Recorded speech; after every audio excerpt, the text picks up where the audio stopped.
যখন আমি এই ভিডিওতে কানেক্ট হয়েছি তখন ঠিক পেছনেই বাংলাদেশ এবং শ্রীলঙ্কার লড়াই চলছে। বাংলাদেশ সিরিজের প্রথম ওয়ানডেতে মুখোমুখি হচ্ছে শ্রীলঙ্কার, যেখানে অফিসিয়াল ওয়ানডে অধিনায়ক হিসেবে টস করেছেন মেহেদী হাসান মিরাজ। বাংলাদেশের সব পুরনো অধ্যায় অতীত করে নতুন অধিনায়কের নেতৃত্বে নতুন শুরু করেছে বাংলাদেশ।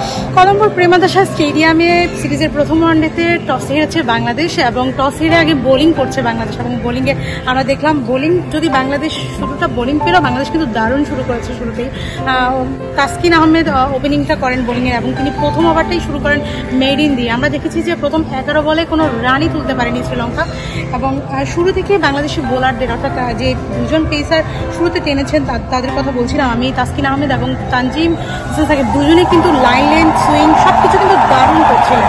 তাসকিন আহমেদ শুরুটাই করেন মেরিন ওভার দিয়ে এবং তার শুরুর 3টা বলই ছিল সুইং, ভালোই গুড লাইন গুড লেন্থ এবং তানজিমের বেলাও তাই, দুজনেই সাফল্য পেয়েছেন। শুরুতেই দলীয় 29 রানের মধ্যে আমরা দেখেছি যে শ্রীলঙ্কার 3টে উইকেট বাংলাদেশ তুলে নেয়। 3 টপ অর্ডারকে তুলে নেওয়ার পেছনে 2টি ভূমিকায় ছিল তাসকিন আহমেদ এবং একটি ছিলেন তানজিম সাকিব। সব মিলে বাংলাদেশের স্টার্টিংটা দারুণ হয়েছে, যদিও সেই ছন্দ বাংলাদেশ পুরোপুরি ধরে রাখতে পারেনি, কারণ পাওয়ার প্লের পর থেকে ম্যাচের নাগাল ধরতে চেষ্টা করছে শ্রীলঙ্কান ব্যাটসম্যানরাও।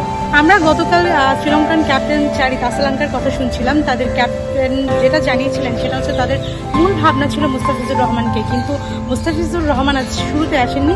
শুরুতে বাংলাদেশের বোলিং এটাকে ছিলেন তাসকিন আহমেদ এবং সাকিব, দুজন মিলেই কিন্তু মুস্তাফিজের বদলে কিন্তু দুজনেই কিন্তু ভালো ডেলিভারি দিয়েছেন এবং বাংলাদেশকে গুড একটা স্টার্টিং এনে দিয়েছেন। আমরা আরেকটু ব্যাপার বলতে চাই, সেটা হচ্ছে বাংলাদেশ এই ম্যাচে দীর্ঘ 2 দশক অর্থাৎ 20 বছর 331 ম্যাচ পর পঞ্চপাণ্ডববিহীন খেলতে নেমেছে। বাংলাদেশ আজ এমন একটি ম্যাচে মুখোমুখি হয়েছে যেখানে নেই মাশরাফি মুর্তজা, সাকিব আল হাসান, তামিম ইকবাল, মুশফিকুর রহিম কিংবা মাহমুদুল্লাহ রিয়াদ। এই 5 জনকে ছাড়া বাংলাদেশ গত 20 বছরে একটি ওয়ানডেতেও খেলেনি। আপনারা যতটা জানেন যে এই 5 জনই কিন্তু অবসরে আছেন। লাস্ট যে অবসর যে 2টি নাম ছিল সেটি হচ্ছে মাহমুদুল্লাহ রিয়াদ এবং মুশফিকুর রহিম। দুজনই চ্যাম্পিয়ন্স ট্রফিতে বাজে পারফর্মের পর যখন সমালোচনার শিকার হচ্ছেন তখন অবসর নিতে বাধ্য হয়েছেন।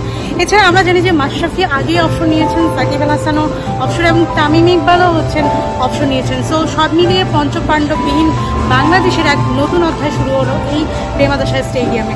আমি আরেকটি কথা বলতে চাই, বাংলাদেশ দলের লাস্ট যে 2টি নাম তারা করেছে সেটা হচ্ছে অবসর নিয়েছেন যাদের কথা বললাম যে মাহমুদুল্লাহ রিয়াদ এবং মুশফিকুর রহিম, তাদের বদলে কিন্তু আজকে 2 জন ইন হয়েছে এবং 2 জনের অভিষেক হয়েছে বাংলাদেশ দলে। সেই 2টি নাম হলো পারভেজ হোসেন ইমন এবং তানভীর ইসলাম। একজন হচ্ছেন বাহাতি ওপেনার, আরেকজন হচ্ছেন বাহাতি স্পিনার। এই দুই তরুণকে নিয়ে বাংলাদেশের আরেকটা জার্নি শুরু হলো এই প্রেমাদাসা স্টেডিয়াম থেকে। সব মিলিয়ে একটা নতুন দল নিয়ে বাংলাদেশ দল আজ লড়াই নেমেছে নতুন অধিনায়কের নেতৃত্বে। তবে আশা করছি যেমনটা শুরু হয়েছে এই স্টার্টিংটা বাংলাদেশ দল ধরে রাখবে এবং এই কলম্বোর প্রেমাদাসা থেকে বাংলাদেশ জয় নিয়ে মাঠ ছাড়বে, সেটাই প্রত্যাশা রইল। হিমা আক্তার, দেশকাল নিউজ।